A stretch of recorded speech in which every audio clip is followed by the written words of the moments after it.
ప్రభువును స్తుతించుడి. ప్రకటన 19వ అధ్యాయము 1వ వచనం.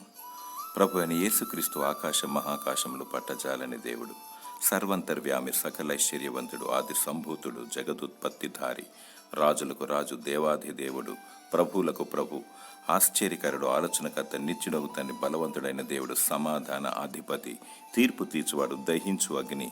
ఆయన పరిశుద్ధ దేవుడు, పరిశుద్ధుడు పరిశుద్ధుడు అని నిత్యము ప్రతినిత్యము దూతలచే కొనియాడబడుచున్న దేవదేవుడు, స్తోత్రార్హుడు, పూజార్హుడు, ఆరాధనకు యోగ్యుడు.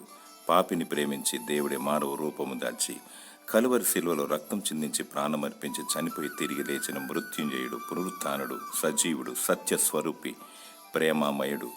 సమస్త ఘనత, మహిమ, ప్రభావములు దేవదేవునికి చెల్లునుగాక. దేవుడు నిన్ను బహుగా దీవించి ఆశీర్వదించునుగాక. ఆమేన్.